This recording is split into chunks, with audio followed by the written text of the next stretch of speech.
Bonjour, bonjour, reprise pour la troisième et dernière partie de la matinale de ce mercredi 3 septembre 2025. On est là jusqu'à 9 heures et on est là avec beaucoup de bonne humeur pour vous accompagner, surtout si vous êtes sur la route, si vous souffrez des embouteillages. Quoi de mieux que d'écouter de la bonne musique pour démarrer la journée et s'imprégner des bonnes vibes. C'est ce qu'on va essayer de faire cette partie-là, cette dernière partie-là. Donc écoutez pas mal de musique. On aura la capsule de Emna Louzir à partir de 8h30 et elle sera donc la capsule bien-être pour rester dans cette good vibe. Et puis nous, bien sûr, on est là jusqu'à 9h. La matinale sur RTCI. Mesdames, mesdemoiselles et messieurs, bonjour, bienvenue dans Point Sport de ce mercredi 3 septembre.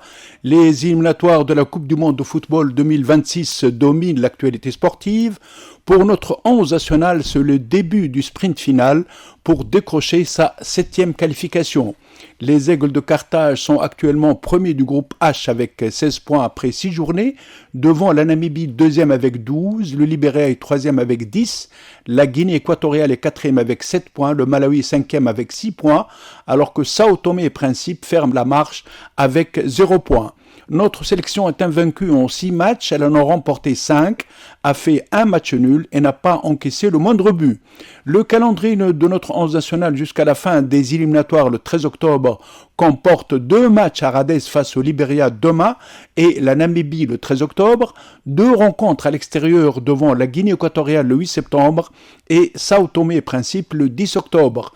La première mission des hommes de Semi Trabelsi est de remporter les 2 matchs à domicile, à commencer demain par le Libéria, un concurrent direct, pour accentuer l'écart entre les 2 sélections et de bien négocier les 2 rencontres à l'extérieur face à la Guinée équatoriale et Sao Tomé et Principe, pratiquement éliminés dans la course à la qualification.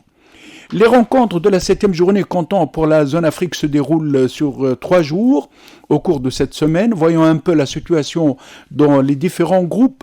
On commence par le groupe A où l'Égypte est première avec 16 points devant le Burkina Faso avec 11. Dans le groupe B, la RDC est première avec 13, le Sénégal est deuxième avec 12, le Soudan est troisième avec 12. Dans le groupe C, l'Afrique du Sud est première avec 13, le Rwanda est deuxième avec 8. Dans le groupe D, le Cap-Vert est premier avec 13, le Cameroun est deuxième avec 12. Dans le groupe E, le Maroc est premier avec 15, devant la Tanzanie avec 12. Dans le groupe F, la Côte d'Ivoire est première avec 16, le Gabon est deuxième avec 15. Dans le groupe G, l'Algérie est première avec 15, le Mozambique est deuxième avec 12.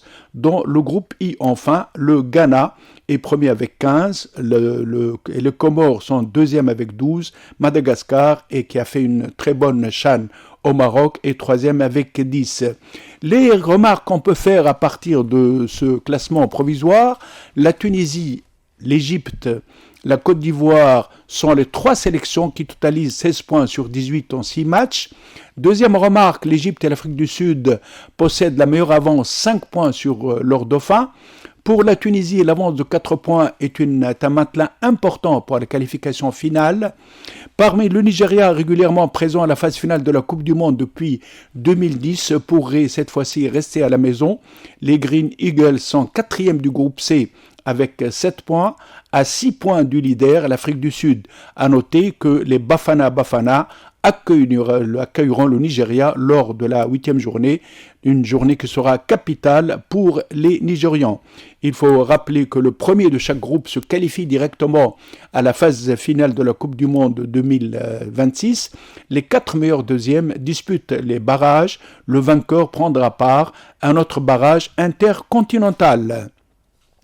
La zone Europe et la zone Amérique du Sud reprennent également après-demain les éliminatoires de la Coupe du Monde.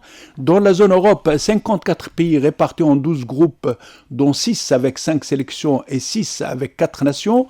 16 équipes se qualifient pour la phase finale, les 12 premiers directement. Les 12 meilleurs deuxièmes disputeront des barrages en compagnie des 4 meilleurs vainqueurs de la Ligue des Nations 2024-2025 pour décrocher les 4 places restantes. Les groupes composés de 4 sélections chacun commencent les éliminatoires après-demain.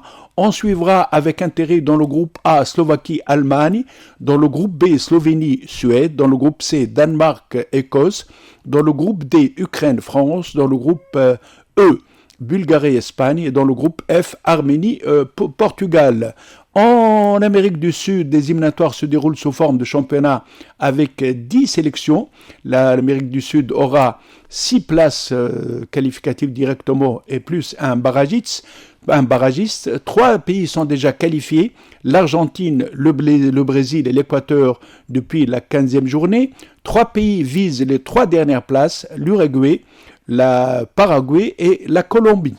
Le programme de l'avant-dernière journée qui aura lieu après-demain comporte les matchs suivants: Argentine, Venezuela, Colombie, Bolivie, Paraguay, Équateur, Uruguay, Pérou et Brésil, Chili. Il faut rappeler que jusqu'à présent, 13 pays sont qualifiés pour la phase finale de la Coupe du Monde de 2026. D'abord, les 3 pays organisateurs, le Canada, les États-Unis et le Mexique. Ensuite, pour la zone Asie, l'Australie, la Corée du Sud, l'Iran, le Japon, la Jordanie et l'Ouzbékistan, la Nouvelle-Zélande pour l'Océanie, l'Argentine, le Brésil, l'Équateur pour la zone Amérique du Sud. Football encore, et cette fois-ci en Tunisie, le tournoi féminin de la zone Afrique du Nord pour la Ligue des champions d'Afrique organisée par l'association sportive féminine de Sousse a débuté hier. Malheureusement, ce tournoi a mal commencé pour l'association sportive féminine de Sousse qui s'est inclinée face à la formation algérienne à Fécq-Rélisène par 1-0. De son côté, l'association sportive des forces armées royales du Maroc a battu le FC Massar d'Égypte par 3-1. La deuxième journée du tournoi qualificatif à la Ligue africaine féminine se déroulera après-demain. Au programme à Monastir à 16h30, à Fécq-Rélisène AS Phare du Maroc, à Sousse à 19h, ASF Sousse, FC Massar. Le tournoi prendra fin le lundi 8 septembre avec les matchs de la 3e journée. Le premier au classement général se qualifie à la phase finale de la Ligue africaine féminine des clubs champions. On passe maintenant au handball avec le match de la 3e journée aller du championnat de Tunisie élite qui se déroule aujourd'hui à 17h, sa Tunisien Sakitezit, Ksur Sef Sporting Club de Moknine, Club de handball de Jamel El Makarem de Mahdiya, Bnekhiar Étoile Sportive du Sahel, à 18h, AS Hamamet Espérance Sportive de Tunis, à Tiboulba, toujours à 18h, Tiboulba Club africain. On termine par le tennis et le tournoi de l'US Open. Chez les dames, l'américaine Jessica Pegula est la première qualifiée pour les demi-finales en battant hier la tchèque Barbora Krejcikova en 2-7, 6-3 et 6-3. Pegula affrontera en demi-finale la numéro 1 mondiale Aryna Sabalenka. Sabalenka s'est qualifiée sans jouer après l'abandon de son adversaire Marketa Vondrousova, qui s'est blessé à l'entraînement. Les 2 derniers quarts de finale auront lieu aujourd'hui. Au programme, Karolina Muchova face à Naomi Osaka et Amanda Anisimova face à Iga Swiatek.